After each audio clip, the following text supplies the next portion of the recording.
Mine too. I've been, for like 30 minutes, I've been rubbing my eyes. I can't figure out.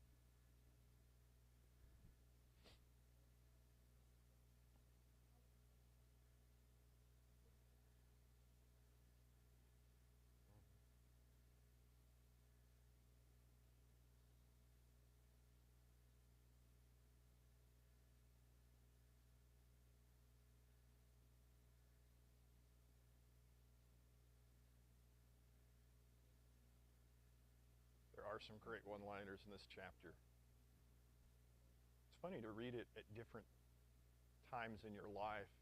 And I remember how important it was to me the first time I read it. And then this time through, there were still spots that got me. And then there are other spots I thought, is that even true? And I had more questions this time. And maybe next time through it'll be different again. It's kind of fun.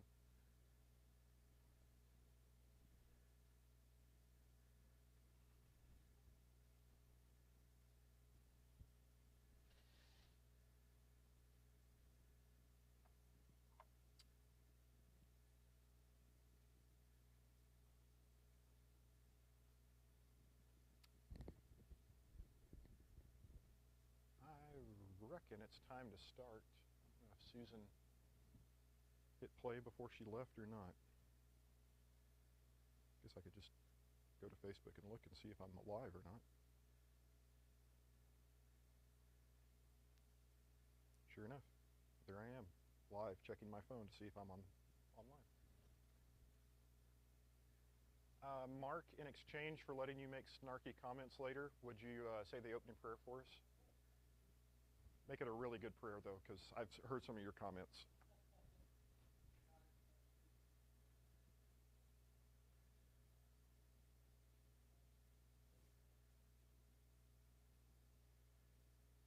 Amen. So, faith, hope, and love has been our topics of the moment. And tonight, Lewis is going to talk to us about hope. It's a pretty short chapter, actually, compared to some of the others. But as Timothy was saying a moment ago, has some really memorable, punchy quotes in it that are fun. It was hard to know what to leave out tonight. Start off with, we'll do our little game of name that virtue. In theory, every time Lewis wants to talk about a virtue, he's real big on it's in between two extremes, one with too much and one with too little. So if hope, it's the title of the chapter, so it's going in the middle. What's the word for the absence of hope? Hopelessness? Despair? I was tempted to say pessimism, but I'm not sure that's the right word. I think despair is probably, or hopelessness are the words that I liked. Some version of that.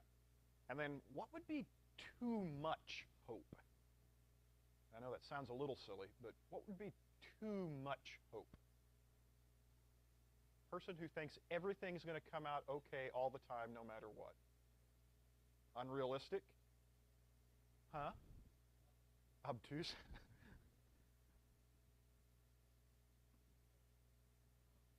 Pollyanna is actually, I almost put Pollyanna on the screen, but I didn't know if that was, suddenly now that I'm teaching Ukrainians, I keep checking all my sentences for English idioms, and I thought, is Pollyanna a word that anyone would know? I said something the other day, and the translator just stopped in mid-sentence and looked at me and said, what? Like, oh, that's something we say in Oklahoma, sorry. Pollyanna, the word I ended up with was naive, but that Pollyanna might be better, or some whatever word you use for a person who just thinks it's going to work out all right no matter what. Whatever word you put on that'd be this. Not just an unreasonable hope, an unrealistic hope of hoping in things that cannot possibly be, right? That would be dangerous. So I think that's probably a pretty good sense of where we're at with Lewis's idea of hope. Now, an interesting thing, without any really explanation at all or like doctrinal work to back it up or anything, for Lewis, Christian hope equals heaven. The end, right? That's the whole ball of wax. There's no other topic up for discussion. So you can prepare yourself. When we get to the end, you can bet one of my discussion questions will be, can Christian hope refer to anything else other than, well, we go to heaven when it's over, right? For Lewis, that's the whole ball game. And so the entire chapter is Lewis's view of heaven, kind of masquerading under the heading of hope, because for him, they're one and the same. Not necessarily criticizing that, just saying be aware of it, that's all he's going to talk about. So, he says, a continual looking forward to the eternal world is not, as some modern people think, a form of escapism or wishful thinking, but one of the things a Christian is meant to do. A Christian is supposed to be spending their time looking forward to the world to come. What does he mean by escapism, do you think? And is that a bad thing? What does escapism mean?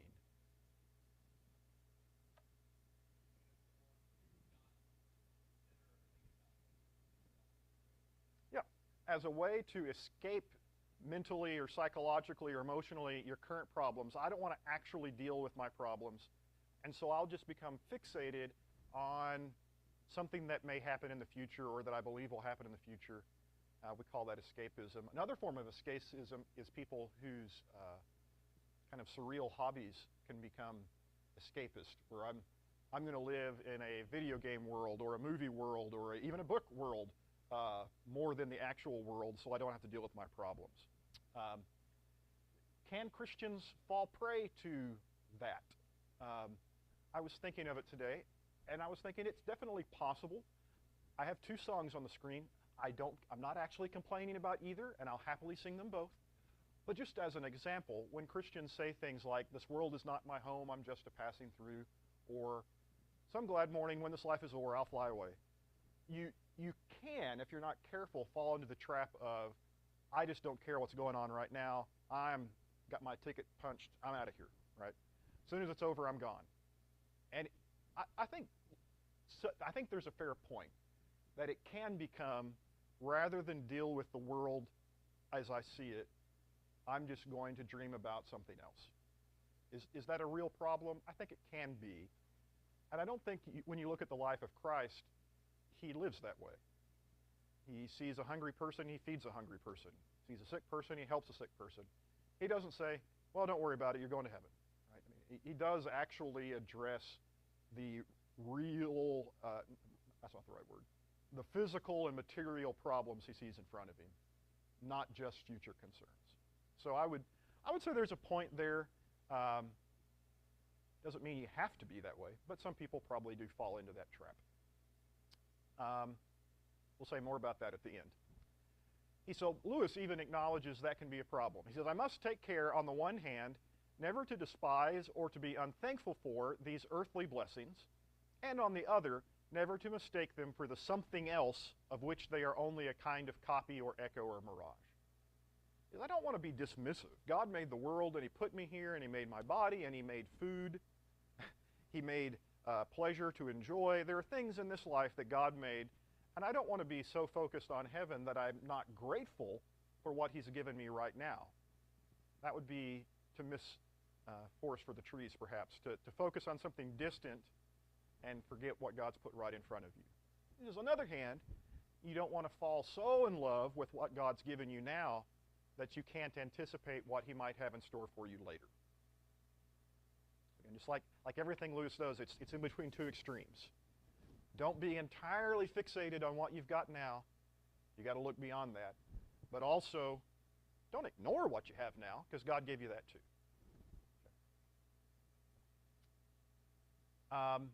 In fact, he says, Christians who did most for the present world were just those who thought most of the next. He says, Christians that are really preoccupied with spiritual things tend to also be very kind, benevolent, helpful people. It doesn't have to be, as I say, escapism. Like, it doesn't have to be ignoring problems. People who do focus on heavenly things and the age to come and the world to come, however we want to call it, he says they quite often do really good things. Christians kind of invented the orphanage, right? Christians go to a hospital. What hospital are you going to go to? Well, you could go to Mercy, that sounds like a Christian word, or St. John's in Tulsa, or St. Francis in Tulsa, or St. Anthony's in Oklahoma. I mean, it just seems like Christians have had a little bit of concern through the years for people's health and well-being. So focusing on heaven hasn't made us oblivious to the good things that we need to be doing in the world today. And I think he's right about that as well. He complains and says, it is since Christians have largely ceased to think of the other world that they become so ineffective in this one. And then here's one of those punchy quotes. Aim at heaven and you'll get earth thrown in. Aim at earth and you'll get neither. Because the Christian, by focusing on heavenly things, learns how to act in life today. He says, but if you're completely consumed with life today, you miss everything. No one accidentally discovers God in heaven. Right? But in pursuing God, you can find his creation more valuable. So aim at heaven, you get earth thrown in. Aim at earth, and you get neither. Pretty good one.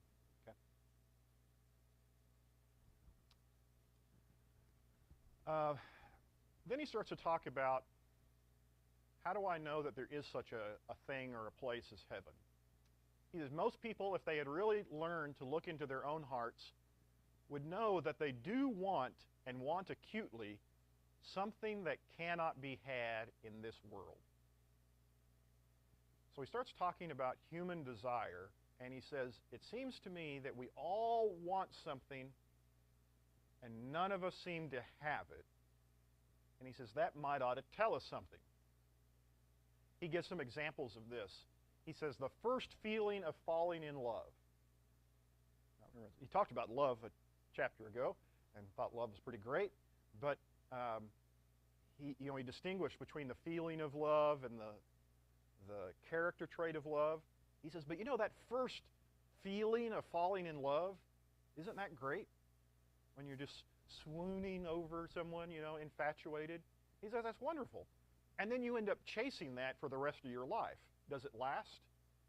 You don't feel like the first date forever. You can love like the first date forever, but you don't feel like the first date. It changes. It's supposed to. As Lewis said in a previous chapter, it'd be weird if it didn't. But his point is, there's part of us that wants that deep infatuation to last. Excitement of travel. He says, why do we go on holiday or go on vacation? I want to see something new, and you want to go to a new place, and you travel, and it's beautiful, and it's something different than what you're used to. Again, how long does that last? I know there's a few days at the beginning of every vacation when you say to your wife, let's move here.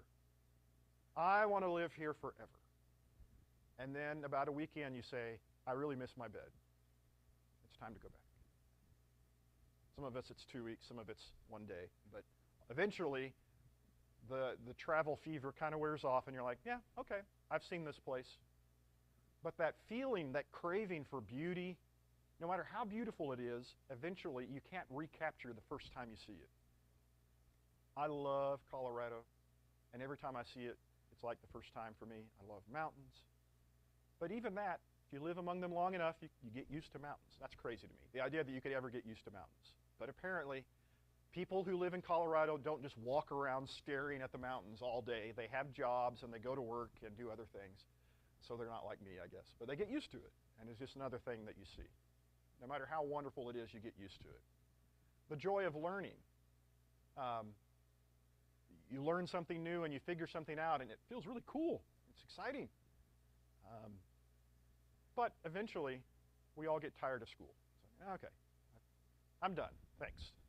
Okay, it took me longer than most, but eventually, even I got tired of school. It's like, please, no more. I'm done. And Celine said, please, no more. You're done. And that was it. One that Lewis doesn't mention that I'll add would be the pleasure of work well done. When you work really hard and do something really well, isn't that satisfying? Kind of look at something, especially if you make something. If you make something and it comes out right, yeah, that's good. It feels good. Okay, it's a great feeling. Okay, I have a table that I made for our little dining area this last month or two. I made this table, and I made it with special features so when the kids and I can play games at it, it's got like hidden features where we can play board games and stuff at this table. Okay, so every time somebody comes to the house, I say, let me show you the table I made. Okay, I don't think we've had one meal at it yet, but I show everyone that comes in, look at this table. Um, but does it ever satisfy? Even the sensation of good work well done goes away. It's one of the first curses mentioned in Genesis to Adam. By the sweat of your face you shall eat bread till you return to the ground, for out of it you were taken, for you are dust, and to dust you shall return. At first it was Adam, care and tend this beautiful garden, and then after sin enters the picture, God says, yeah, you're not going to like it very much. Thorns and thistles, sweat, and then you die. That doesn't sound very satisfying. So Lewis would say, what about romance? He says, the wife may be a good wife. What about travel? The hotels and scenery may have been excellent. What about learning? Chemistry may be a very interesting job, but something has evaded us. We're never really satisfied. Why do we have to tell people to learn to be content? Because we don't get there. If everyone you met was content, we wouldn't have to explain it. Well, you should just be content with what you have. Well, we aren't. One of the smartest things an old guy ever said to me, one of my childhood heroes named Nick, was kind of a grandfather figure to me. And as I was growing up, he would give me this great advice that was in folksy Oklahoman and would not translate into Ukrainian. I can promise you that. It was always quirky and weird. But kind of like Yogi Berra, like everything he said was about half riddle. And he said, you know how much it takes to live on? A little more than you make. And that's proven true. Like however much money you make in life, whatever your salary is, you're like, I really wish I had just a little more, then I'd be happy. And if you make less, you find a way to get by with less. And if you make more, you find a way to spend more.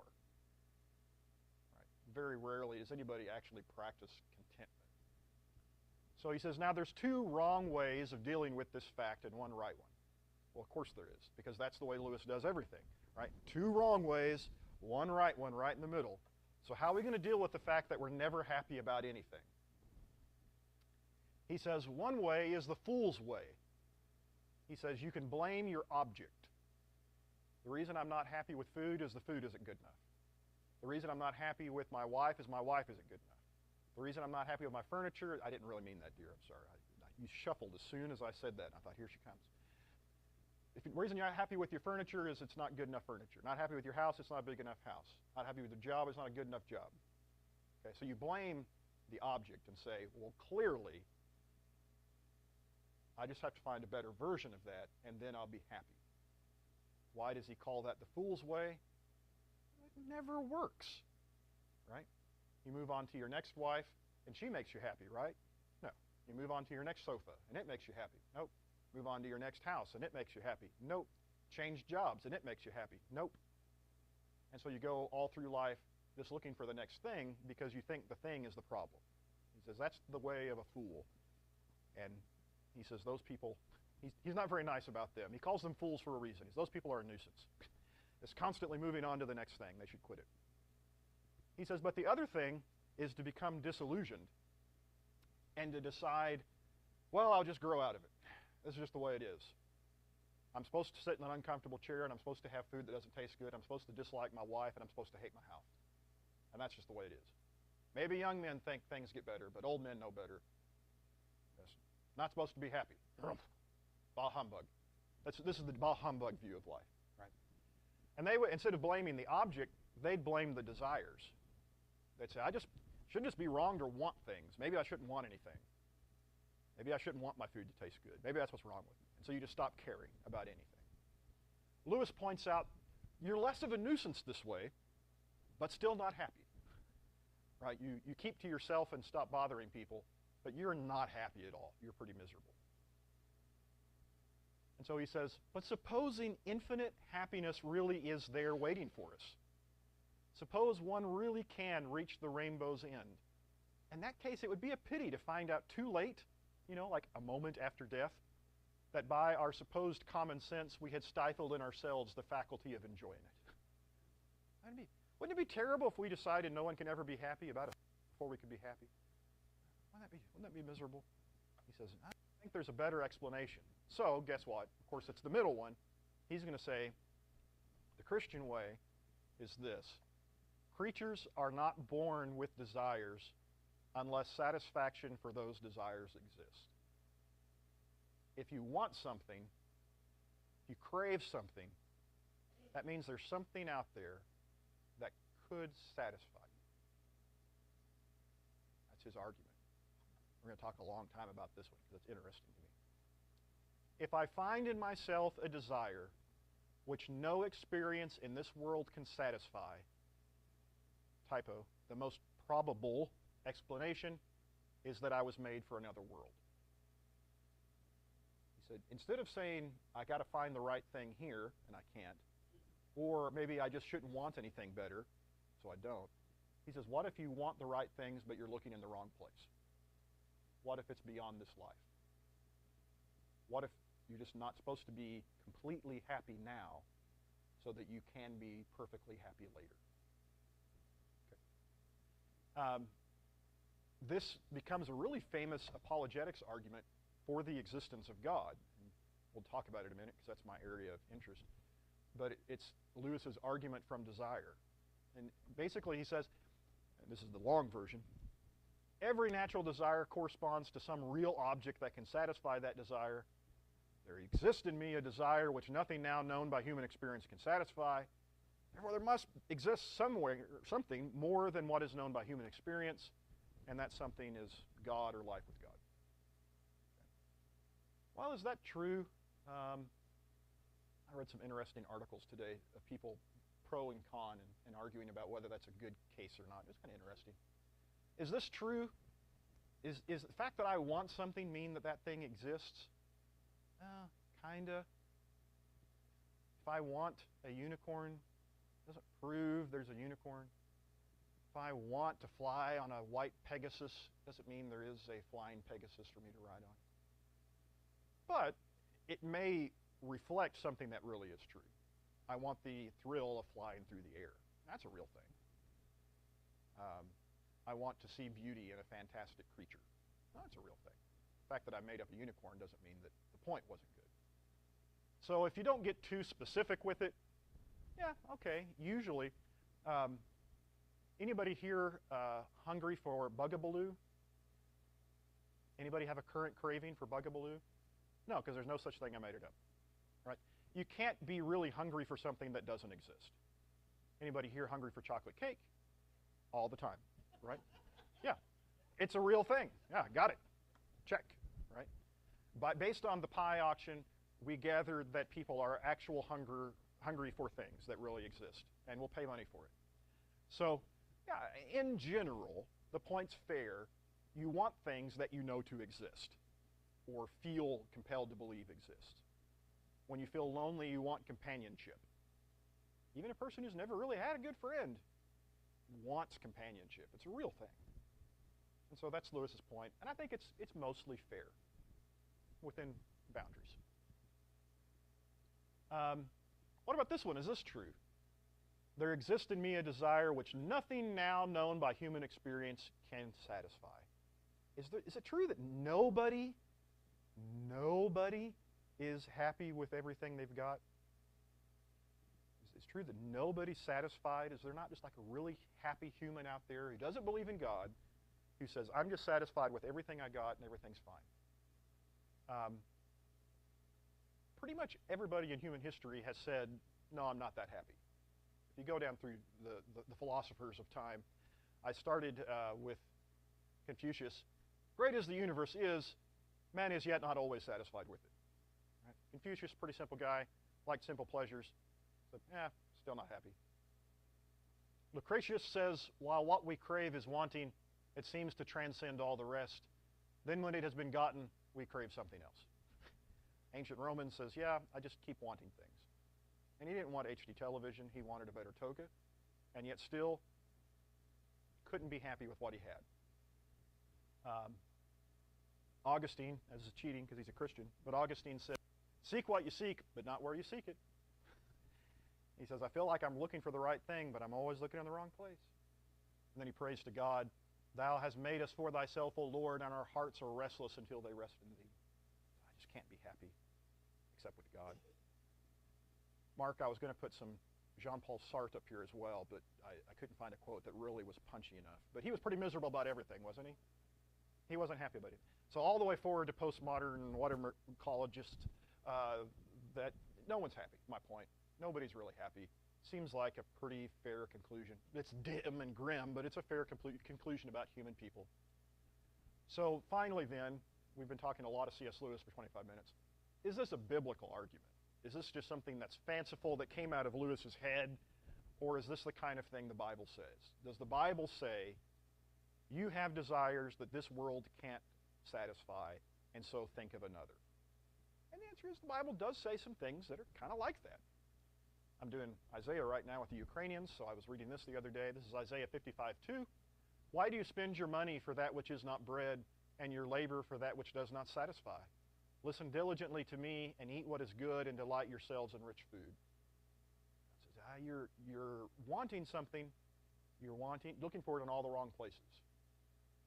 God, metaphorically, says, I could give you something that could actually make you happy. I could give you something that would actually satisfy you. How about the woman at the well? John chapter 4, they're drawing water out of the well.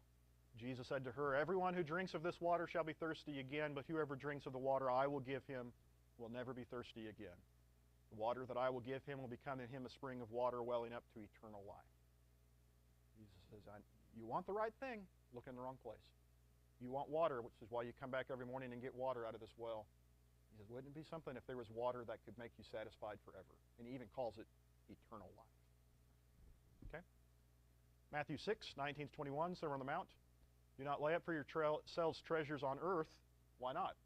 Well, moth and rust destroy, thieves break through and steal. Okay? Things you got now, it's hard to be happy with them. They fall apart, or somebody takes them. But lay up for yourselves treasure in heaven. Why? Well, moth doesn't destroy it, rust doesn't destroy it, thieves don't break in and steal it. Where your treasure is, there your heart will be also. Right? There's something better to want, and he says it's a heavenly thing to want. Earthly things are going to disappoint you. Heavenly desires would be better. Sounds pretty biblical to me. And then here's one from 2 Corinthians 5:1-5. We know that the tent that is our earthly home is destroyed. We have a building from God, a house not made with hands, eternal in the heavens. For in this tent we groan, longing to put on our heavenly dwelling, if indeed by putting it on we may not be found naked. For while we are still in this tent, we groan, being burdened, not that we would be unclothed, but that would be further clothed, so that what is mortal may be swallowed up by life. He who has prepared for us this very thing is God, who has given us the Spirit as a guarantee. What's the tent he's referring to? Yeah, your body. Paul's a tent maker, so he likes this reference. He says, right now I've got a tent. It's not a bad tent, but it's a tent. It's a temporary tent. It's a tent that gets me by for now. He says, but I'm anticipating something better. And I think God will give me something better. He says, when I die, I don't lose my tent. He says, I gain a home. We fear when we die, well, I leave the body and I'm done and there's nothing left of me. He says, no, he says, read that again. Not that we should be unclothed, but that we should be further clothed, right? He says, we're not trading in something bad for something worse. He says, when a believer dies, he's trading in something temporary for something better. And that sounds kind of like the point Lewis wants us to take away from his point on hope. Finally, at the end of the chapter, and then I'll have more to say about this, but I wanted to wrap this up because I thought it was funny, really funny. He says, is heaven language literal? Is it silly? He says, is it absurd to think about everybody's going to be on a cloud with a harp? What if I don't like harps? I know, Sky says, what's wrong with a good harp? But, you know, so not everybody's a musician. I've heard people say that. Are we just going to sing all the time in heaven? What if I don't like singing? How literal are you supposed to take it? Okay? Because even if it's a street of gold, remember what I said about mountains? Eventually you get tired of mountains. Would you eventually get bored with a gold street? You know? Is it literal? Is it silly? Lewis says, there's no need to be worried by I can't even say that word. Someone say facetious. I always try to say fastidious, and it's not a word either. Facetious people who try to make the Christian hope of heaven ridiculous by saying they do not want to spend eternity playing harps. See, Sky, he's okay. He's with the music too. And then he drops this one-liner that made me LOL pretty hard. He says, the answer to such people is that if they cannot understand books written for grown-ups, they should not talk about them. Curl up a little bit. He says, Christians know we're not talking about a literal harp, that we're not playing arpeggios throughout all eternity. It's clearly more than that. He says, if you can't read a grown-up book, be quiet and let the grown-ups talk for a while. He's like really smart aleck in that sentence, and I kind of love it. Because that's the way you feel sometimes when people like find some deep contradiction about Christianity, and you're like, really, can you read? I mean, there are some really good Christian questions. It's not the ones on the internet. This one's really lame. And he says, it's just a lame question. Be quiet, let the grown-ups talk a while. And I thought that was pretty funny. People who take these symbols literally might as well think that when Christ told us to be like doves, he meant that we should lay eggs. And that's actually the last sentence of the chapter. He just drops the mic after that, and he says, that's just dumb. Next chapter. So that's his take on heaven and hope. With about 10 minutes before I open it up for discussion, I did want to throw in some more recent criticisms or views about Lewis and heaven and so forth that have become popular and interesting, and I think raise some good questions. A couple of years back, one of my favorite New Testament scholars, N.T. Wright, wrote an article called Simply Lewis, where he talked about all the great things he loves about C.S. Lewis.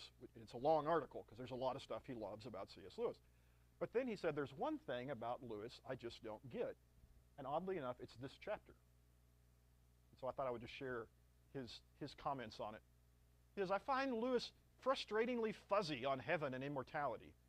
He clearly believes in the bodily resurrection and the essential materiality of the ultimate future world, but quite apart from the astonishing fact that in talking about Jesus, he never in this book mentions his resurrection, he persistently refers to heaven in ways that go, to my mind, far too far towards Plato.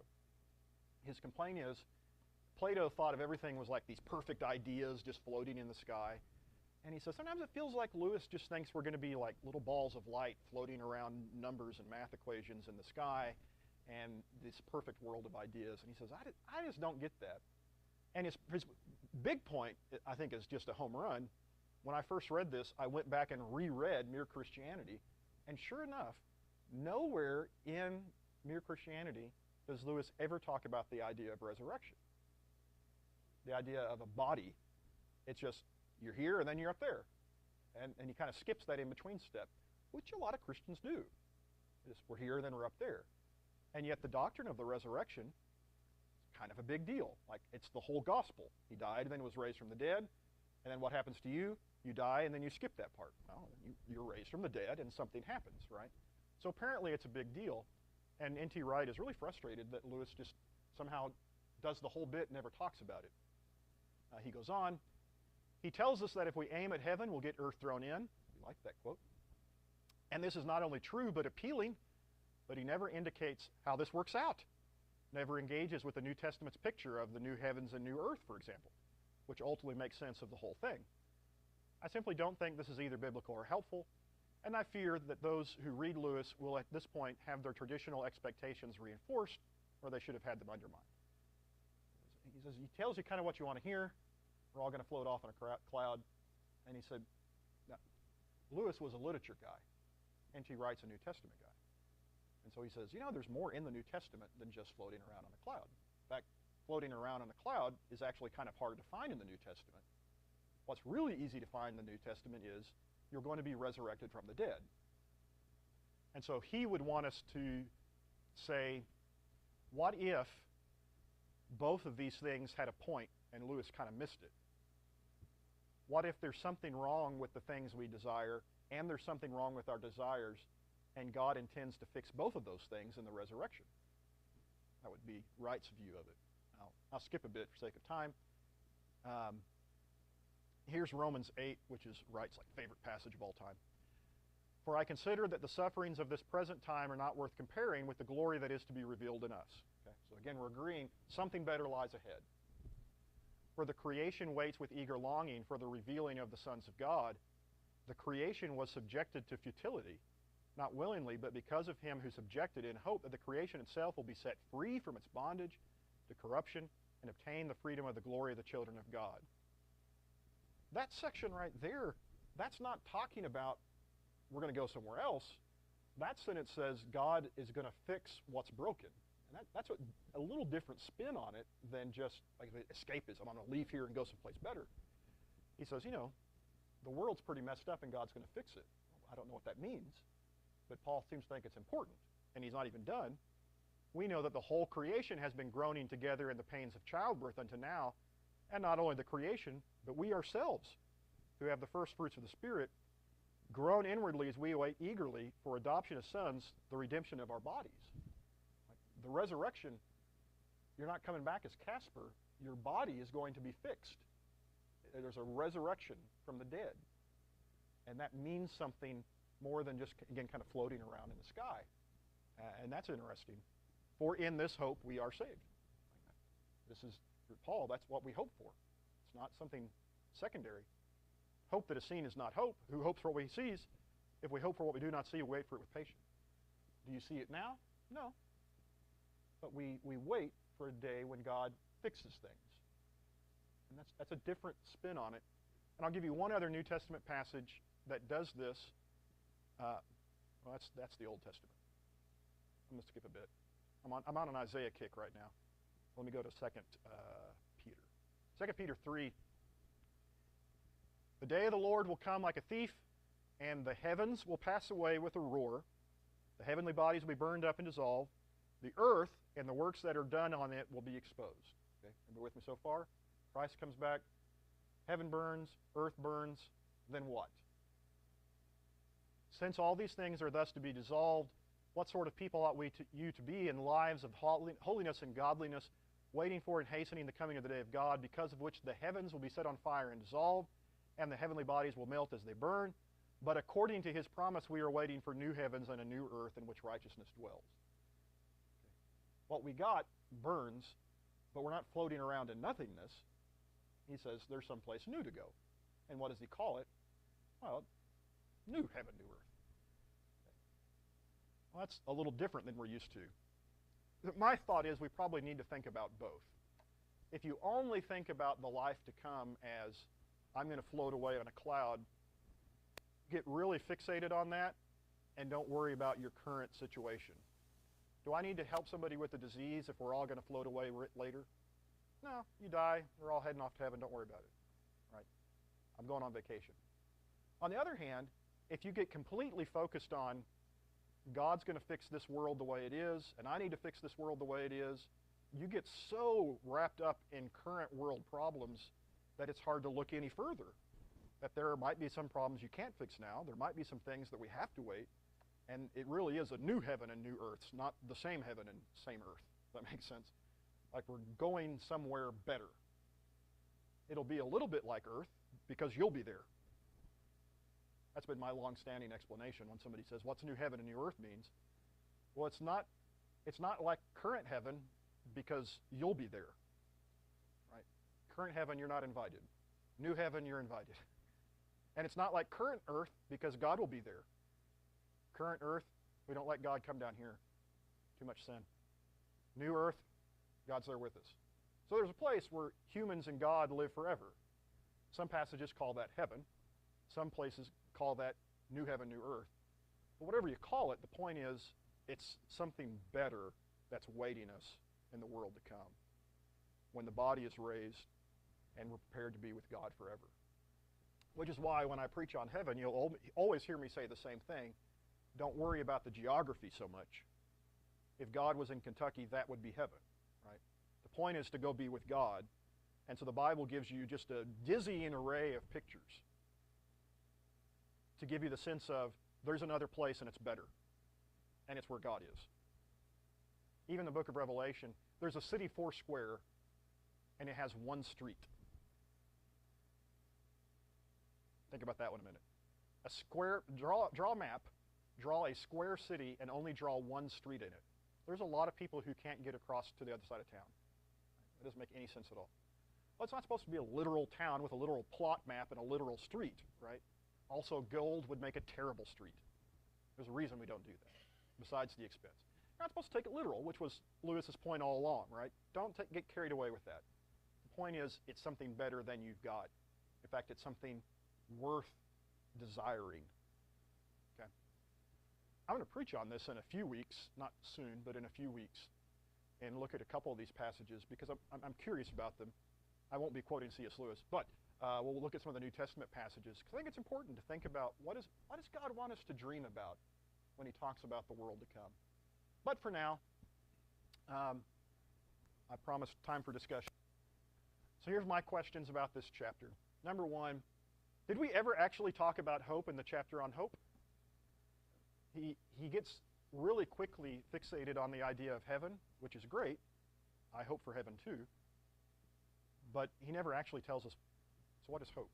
So one of you might want to say, here's my definition of hope. That would be good. Lewis kind of skipped that part. And you understand why. Because he's really excited about heaven. And that's all he wanted to talk about.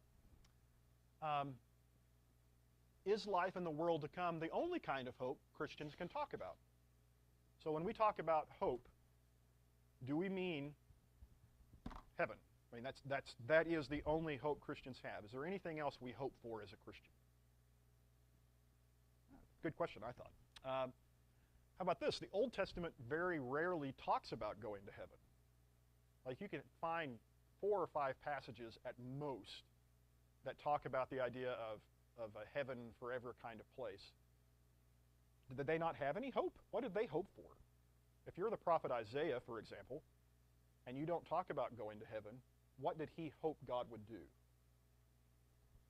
And then what do you think of the heaven versus new heaven, new earth discussion? Is that a mountain out of a molehill? Do you care? Is it interesting? We want to talk about the Jehovah's Witnesses or not? That's another sermon for another day, probably.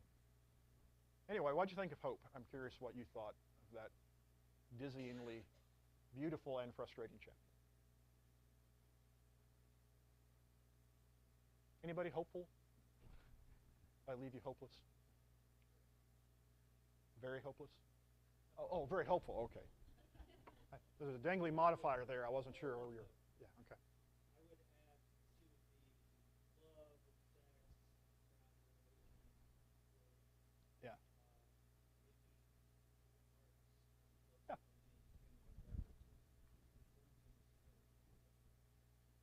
Yeah. Yeah. So Timothy is saying when Lewis is making his list of these are things that you enjoy but never are content with, and that tells you something better, art is definitely one of those. That you go to a symphony and you hear music and you think, I wish I could capture that forever. So what do? You buy the album. Is it the same on the way home in your CD player or in your car stereo? Do you ever recapture that moment of that was beauty and perfection? You try, and you turn it up really loud, and you buy a really expensive stereo, and you try to get it just right. Bose will tell you if you buy theirs, the symphony just moves into your living room, and it's perfect. Because you're trying to capture something you can't get again. And what Lewis would say is, that's an example. You desire that beauty, and it's not a bad desire, it's just you can't get it here. You're going to keep hitting play on that album, you're going to wear it out, but you want beauty. Or you go to a museum and you look at art, and you say, wow. But I don't care how beautiful the piece of art is. Eventually you say, okay, time to go home. I've seen some, the OU Museum has one of the world's best collection of Van Gogh, and it's good stuff. And then at the end of the day, I'm like, I've had enough Van Gogh. Time to Van Gone. Yeah, that was for you, Mark. Yep, little pun for you. Yeah, so beauty is one of those for sure that points you and says, you really do want something. Too bad you can't have it. Wonder where we could look for that. Isaiah says in the world to come, the king will be clothed in beauty. It's a fun phrase in Isaiah.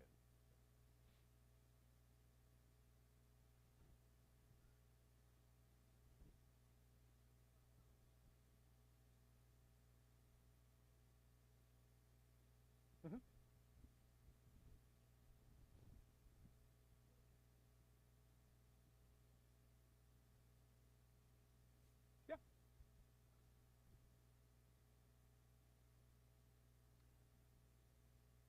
I think that's one of them, for sure. I mean, like, and that's again my point of, it sounds silly to say don't focus on heaven too much, and I hope you don't misunderstand me. But if the only thing you hope for is, boy, I hope I hurry up and die and get out of here, is God doing anything right now? Yeah, I mean, is God doing something? Is he leading us somewhere? So why do we have a clinic, a free clinic in Ada? Why do we try to help people get better? Why don't we just tell them, hey, become a Christian and die? Because we want to do good things now for a good reason. And we think the Spirit is leading us to make somebody's life a little bit better today. And that's not meaningless. It's meaningful. And I think it's okay to be hopeful that maybe things could get better. My Ukrainian students are hopeful that maybe this thing ends eventually. Okay? And they have a bigger hope, because they're Christians, that if it doesn't and the bomb drops on their house, that they have a hope that's beyond this life. But they're still really hopeful that sanity prevails and people stop killing each other. It's a good hope. Nothing wrong with that hope. I don't think that's worldly to say, I want this world to be more like God wants it to be. I think that's a good hope. On earth as it is in heaven is the prayer of Christ, right? Make this place more like that.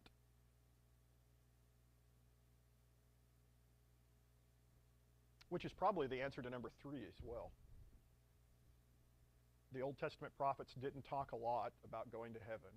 Isaiah, there's like one verse in Isaiah about, I am the high and lofty one who dwells with him of contrite heart. Like the idea of you could go be where God is. There's just not a lot of verses about it. But there's a ton of verses of, God save me from my enemies. God help me, I am distressed. God, I've fallen in a pit, come rescue me. Like that God could help you right now in some way. That God is in the world doing good things now is more a topic in the Old Testament scriptures. And there's a few verses about resurrection from the dead and other things, but they're mixed in with very current concerns. God help us feed the hungry kind of stuff. It's hopeful.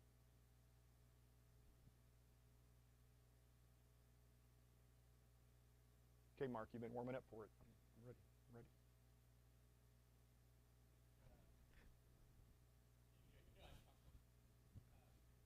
It was either you or Mark. I knew it was somewhere over here was coming my next comment. I was just waiting.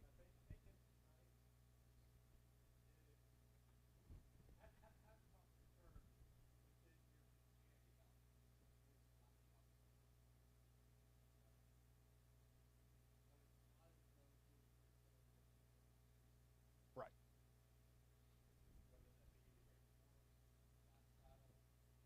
Yeah.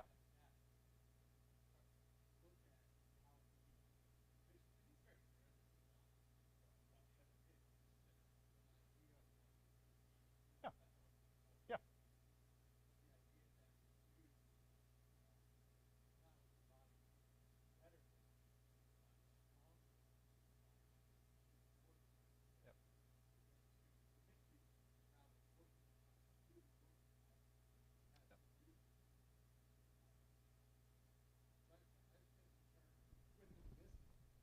Yeah. Yeah.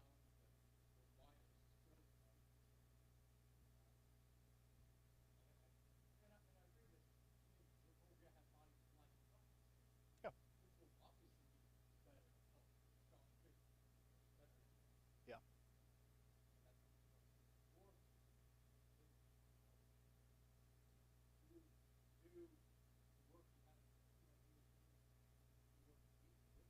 Yeah.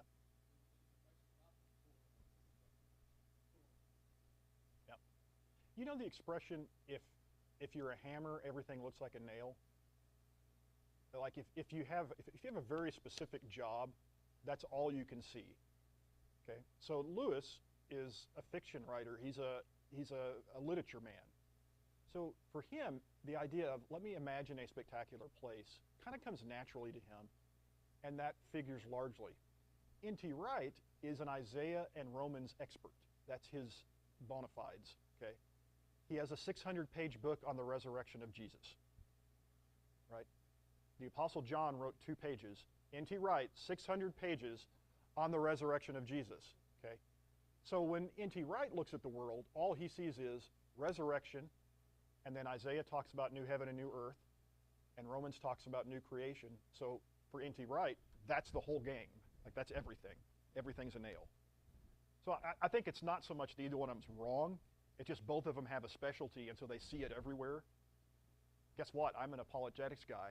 So I read a chapter on heaven and suddenly turned it into an apologetics argument and wanted to know, is this a good argument or not? Why?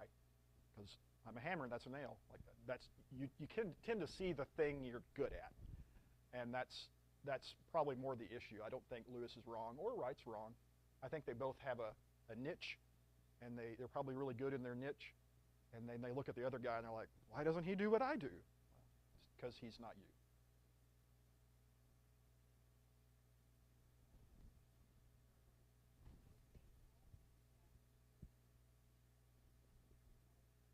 Yeah. No hope in chocolate. Yeah. Yeah.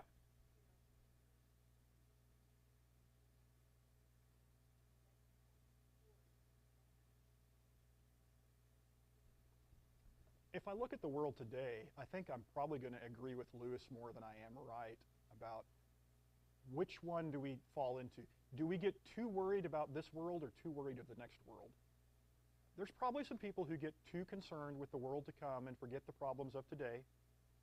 But in the world at large, we're too concerned with baubles and chocolates and things that are, immediate pleasures. So I tend to think if I get to give one prescription to the world, it might be think more about heaven, not think more about earth. Would be, probably I'm going to agree with Lewis a little bit on that. Yeah, things are terrible. Yeah.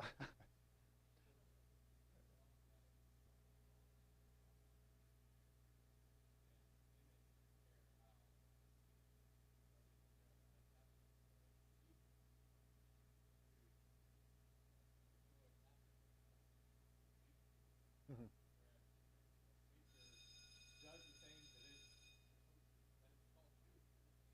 Yeah. Yeah. Yeah. Yeah. The only thing in the whole created universe that's unhappy with its job is us. Everything else is like, yeah, I'm a bird. That's great. Love being a bird. Only humans are, I don't like this. So I think that bell means I have 4 minutes left, if that clock is even remotely right, unless Barry was trying to get me to quit early. Does anyone want to give me a shot at a definition of hope? And don't say heaven. Just say, hope is doing what?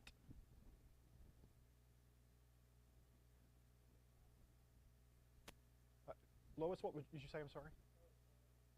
Mark was talking over you, and it was obnoxious. I'm sorry. No, it's all right. Looking for something better? What was yours? It won't be as good, but go ahead.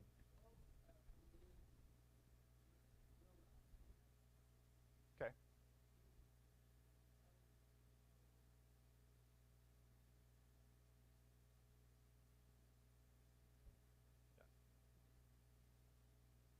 So Lois gave us like the positive definition of there's something better. Mark gave us kind of like the inverted image of it's not letting fear tell me what is going to happen. There's some other option.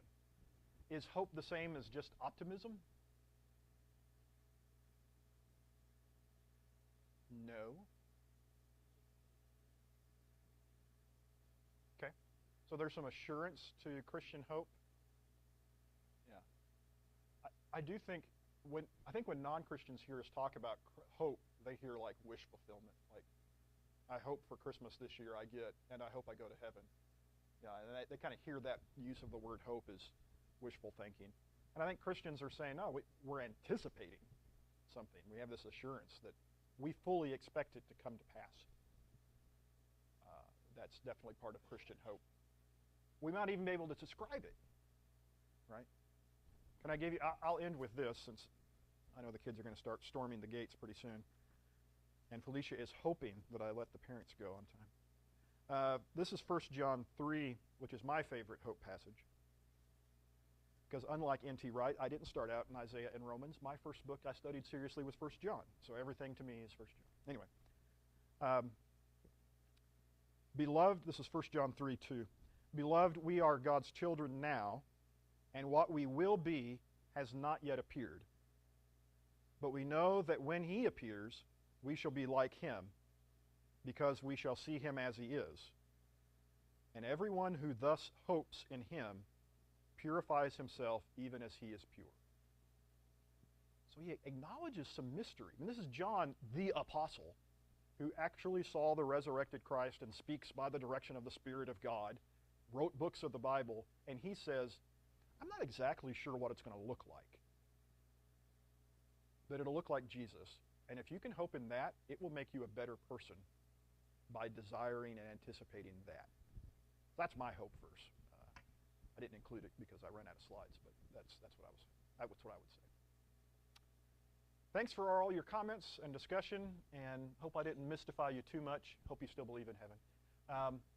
Next week, perhaps, I turned it off. It doesn't work when it's off. Faith.